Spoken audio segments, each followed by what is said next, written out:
Okay, Vidya, let us now tackle another jumbled paragraph. A. He accumulates some capital and goes into a business venture with his sons. B. In order to increase his salary, he works through the night. C. They open a shop to create men's garments. D. Later he takes the garments and sells them on New York streets. E. He takes garments from the sweatshop to finish at home with the help of his wife and other children at night. F. A Russian tailor artisan comes to America, takes to the needle trade and works in sweatshop for a small salary.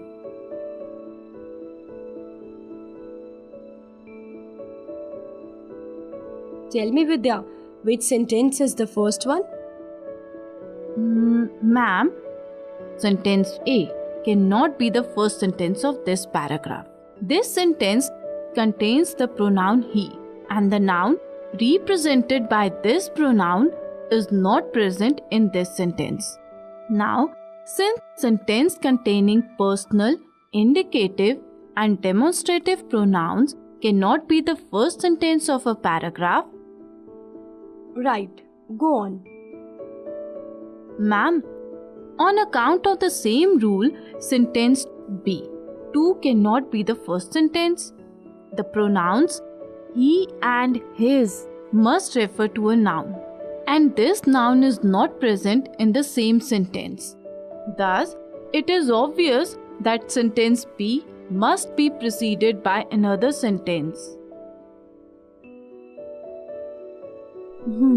Very good. Come to the next sentence.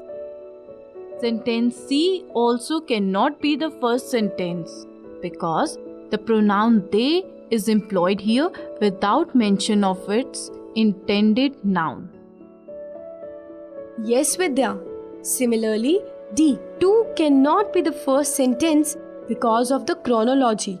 The word later at the top of the sentence suggests that the tailor was in the habit of taking his garments made at night onto the New York streets to sell them.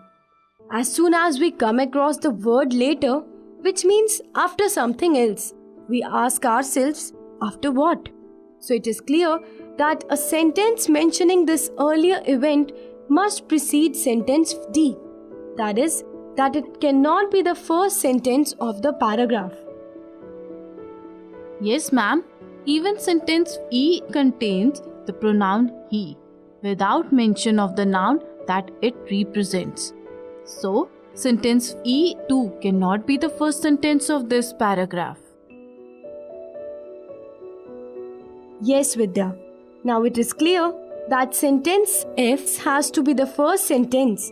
Note that this sentence does not contain pronouns, nor is it a supportive or a counter argument. The reference is to a Russian tailor, not the Russian tailor. Now, we have to identify the second sentence of the paragraph. The first sentence, which we have spotted right now, refers to the fact that a Russian tailor came to America and took to the stitching trade in return for a salary. It is to this salary that sentence B refers as his salary. Therefore, sentence B is the second sentence of this paragraph. Right? What about the third sentence? Ma'am, the second sentence tells us that the Russian tailor works through the night. This sentence tells us that he took the help of his wife and children when he worked at night. This is a reference to the time of his professional work. So sentence E is the third sentence of this paragraph.